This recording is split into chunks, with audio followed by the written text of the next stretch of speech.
Hello student. सो आज के इस लेक्चर में हम देखेंगे basis for the vector space. Okay, देखो बेसिस काफ़ी इजी है। इसकी डेफिनेशन देखो, if S is equal to V one V two V N is any set of vectors in finite dimensional vector space V. तो S को हम basis कब कहेंगे? जब वो जो सेट हमें दिया होगा वो पहले स्पैन होना चाहिए वी को। What do mean bye spanning? कि आप कोई भी एबीसी ले लो, ठीक है, तो वहां पे सॉल्यूशन एग्जिस्ट होना चाहिए। ठीक है, मतलब एक्स वाई जेड के आंसर्स आने चाहिए। दूसरा मैं दिखा दूंगा अब जब मैं एग्जांपल सॉल्व करूंगा। दूसरा, S is linearly independent set. What do mean by linearly independent? You have to just take out the determinant. If determinant not equal to zero then this is linearly independent. अगर equal to zero रहा तो dependent. Okay, now अब देखो, यहां पे एक बात ध्यान में रखना, हमेशा भी जब भी ऐसे आएगा कि determine this this is a basis और नॉट, अदरवाइज चेक बेसिस और नॉट, मतलब जब भी पूछा जाएगा कि देखो यार ये बेसिस है या नहीं, तो आपको हमेशा लीनियरली इंडिपेंडेंट है या नहीं चेक करना है। क्योंकि ऑलमोस्ट 95% केसेस में क्या होता है कि वहां पे इंडिपेंडेंट नहीं होता।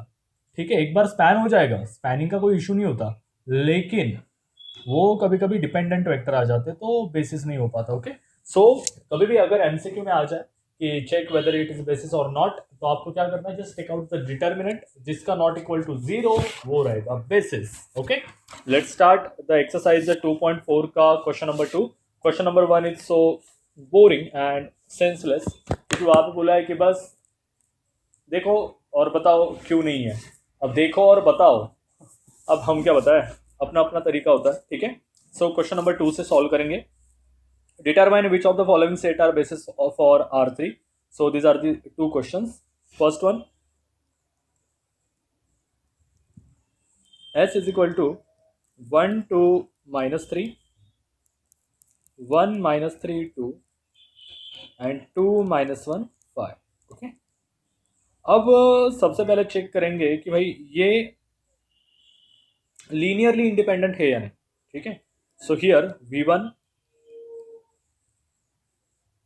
1 2 minus 3,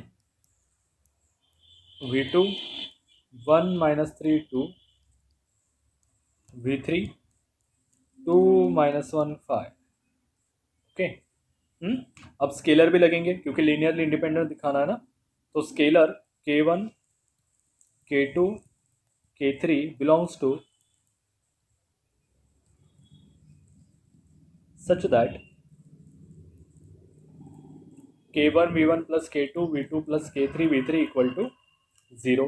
तो V1 की वैल्यू डालो 1 2, देखो लिखना पूरा पड़ेगा, बिकॉज आप जब इसको थेरोटिकली सॉल्व करोगे तो ये आएगा 3 मार्क्स को, तो लिखना पूरा पड़ेगा। इसलिए मैं एक डेमो एग्जांपल लिख के बता रहा हूँ कि हाँ कैसे करना है। ठीक है, सो इसके इक्वेशन मिल जाएंगे K1 K2 2 K3 plus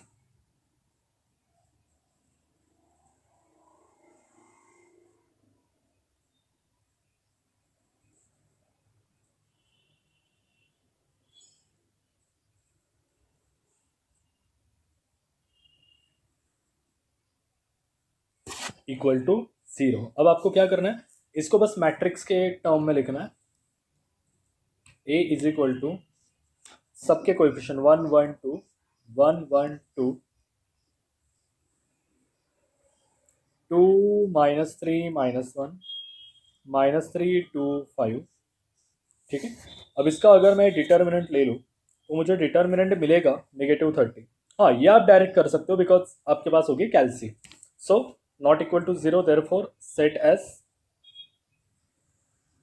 is linearly independent. ठीक है, एक केस हो गई, या you can say condition.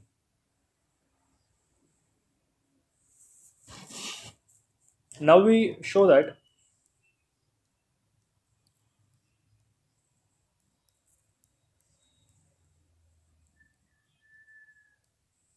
S span V। ठीक है, S span V for any ABC, कोई भी एक वेक्टर ले लो, belongs to V such that ABC is equal to K1 V1, K2 V2, K3 V3। ठीक है, तो यहाँ पे अगर मैं V1 की वैल्यू डाल दूँ,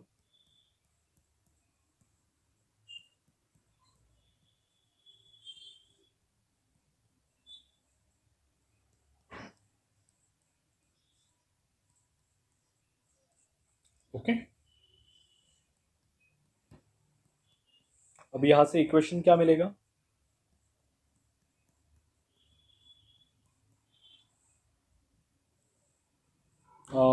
अरे हाँ, एडिशन करनी पड़ेगी ना, K1 प्लस K2 प्लस 2K3, 2K1 minus 3K2 minus K3 plus minus 3K1 plus 2K2 plus 5K3 equal to ABC। Okay, अब सबको इक्वेट करो,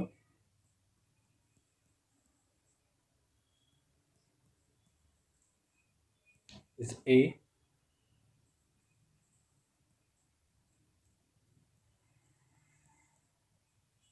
इस B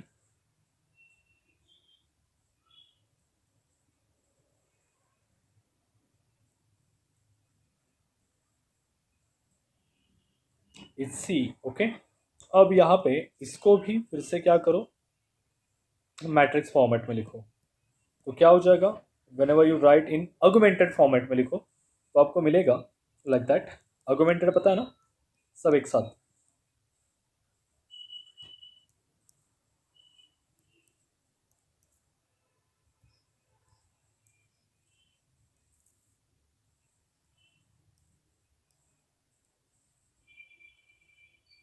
ठीक है। अब हम इसे सॉल्व करेंगे, तो यहाँ पे आएगा R2 माइनस 2R1, पहले से मैंने ऑपरेशन करके रखे, और R2 divided by -5 and negative R3। देखो, आप एक के अंदर मैक्सिमम 4 या 5 कर सकते हो ऑपरेशन, उससे ज़्यादा नहीं, क्या हो जाता है फिर कुछ करके फ़ायदा नहीं।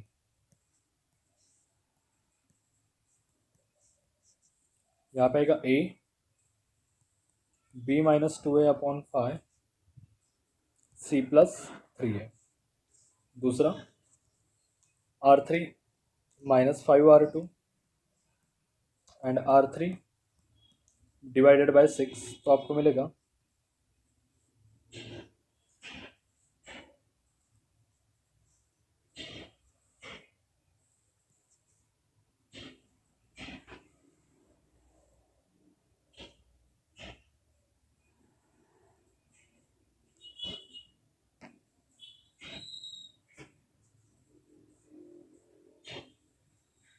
ठीक है।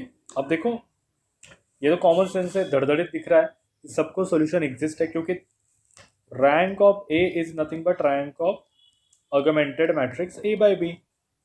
अगर ऐसा आ रहा है तो हमें क्या पता चलता है, there exist a solution implies S spans V called as 2 from 1 and 2, S is basis for V। Okay, now second one, 8 minus 1 3 4 0 1 12 minus 1 4। ठीक है, अब सबसे पहले अब मैं ज़रा डायरेक्ट कूदता हूँ। देखो, मैं यहाँ पे देखूंगा, कोशिश करूंगा कि लीनियरली इंडिपेंडेंट है या नहीं, तो मैट्रिक्स क्या बनेगा, 8 माइनस 1 3 4 0 1 12 माइनस 1 4। ठीक है, अब इसका determinant 8 4 12,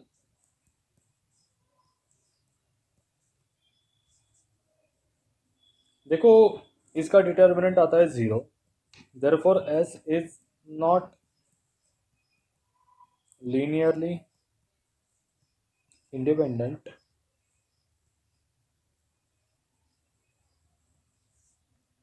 hence S is not basis for V।